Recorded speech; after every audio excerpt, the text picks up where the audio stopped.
Hello students, कैसे हो आप सब। अपना टॉपिक चल रहा था विमा के ऊपर। थोड़ा मैं रिपीट करने जा रहा हूँ क्या क्या अपने पढ़ चुके हैं 11th क्लास का, जब से अपने लेक्चर स्टार्ट किए थे।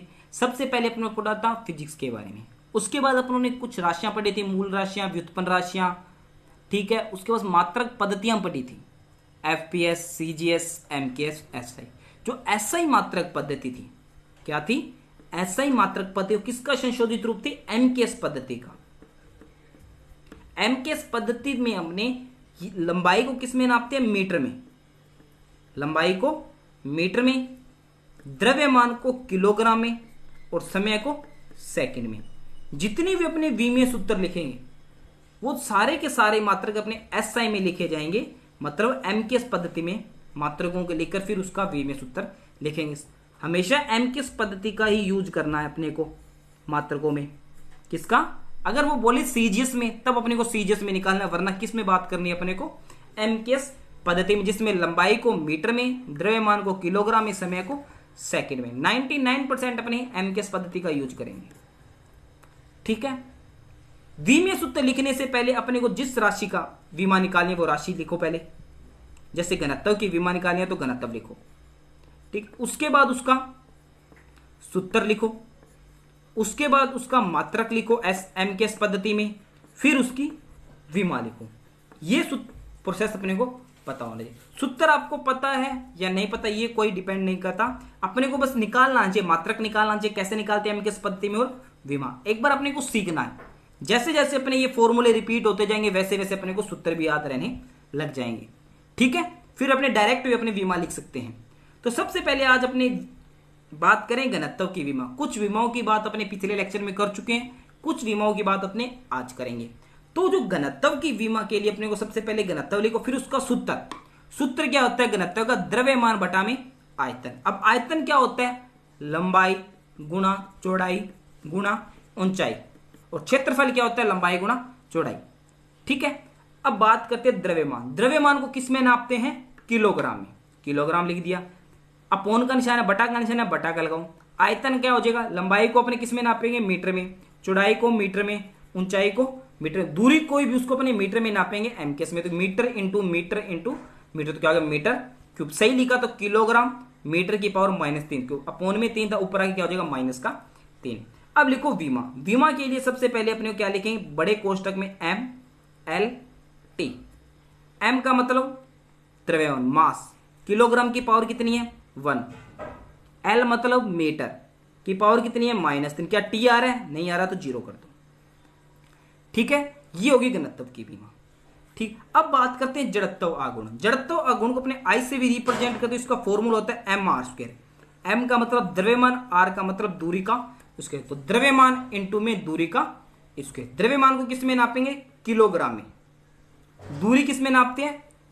लंबाई मीटर में। दूरी का स्क्वायर है तो मीटर का स्क्वायर। तो यहां पे कितना आ गया? किलोग्राम मीटर की +2 है, कोई ऊपर नहीं, वही है तो वहीं रखा। तो वी में सूत्र कितना हो जाएगा? किलोग्राम की पावर 1, तो m1 एल की पावर +2 और टी की पावर 0। तो ये होगी जड़त्व की विमा। ठीक है, नेक्स्ट आता है आवेग। आवेग की विमा क्या है? आवेग बराबर होता है बल इंटू में समय। बल का मात्रक सभी अच्छे से जानते, क्या होता है? किलोग्राम मीटर पर सेकंड स्क्वायर। ये होता है बल का मात्रक एमकेएस पद्धति में, इंटू समय। समय है सेकंड। सेकंड से एक पावर कैंसिल होगी तो इसको सही लिखेंगे तो किलोग्राम मीटर। सेकंड की पावर 1 है तो ऊपर आके -1। और एसआई पद्धति में बात करें तो बल का जो मात्रक होता है वो होता है न्यूटन इंटू में सेकंड। विमी अपने एमकेएस पद्धति के फॉर्मूले से लिखेंगे। तो देखो MLT, बड़े कोष्टक में MLT। एम का मतलब द्रव्यमान। द्रव्यमान की पावर कितनी है? 1। मीटर की पावर 1 और समय की पावर -1। ठीक है, ये अपने पास आवेग का फॉर्मूला हो गया, विमीय सूत्र। अब आता है दाब। दाब का फॉर्मूला होता है बल अपोन में क्षेत्रफल बटा में।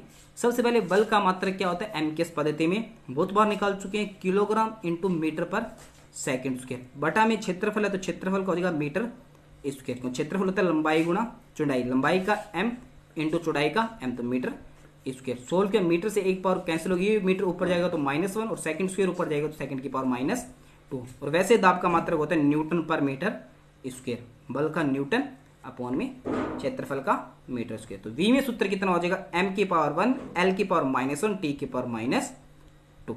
ये हो गया दाब का विमीय सूत्र। ये अपने विमा पे कुछ अपने बहुत सारे फॉर्मूलों के विमा लिख चुके हैं, ठीक है। नेक्स्ट अपना चैप्टर आता है सरल रेखा में गति। सबसे पहले अपने देखिए गति क्या है, गति के ऊपर पढ़ेंगे गति क्या होती है। तो गति की डेफिनेशन क्या है, समय के सापेक्ष वस्तु की स्थिति में जो परिवर्तन आता है, वस्तु की स्थिति में जो परिवर्तन आता है उसको क्या कहते हैं, गति का। जैसे मेरे पास ये देखो पेंसिल रखी हुई है, t बराबर 0 से अगर मैं थोड़ा सा इसको बल लगाकर हिला देता हूं तो इसकी गति में क्या हुआ, परिवर्तन हुआ, स्थिति में क्या हुआ, सॉरी परिवर्तन हुआ। तो ये क्या, इस पेंसिल की गति। समय के सापेक्ष देखो इसकी स्थिति में क्या हो रहा है, पहले यहां थी फिर यहां आई, तो इसकी स्थिति में क्या हो रहा है, परिवर्तन हो रहा है समय के सापेक्ष। तो उसको क्या कहेंगे, अपनी गति कहेंगे। गति के प्रकार, तो सबसे पहले अपने गति के प्रकार देखेंगे विमा के आधार पर। विमा के आधार पर गति को निम्न भागों में बांटा गया है। पहला आता है एक विमीय गति।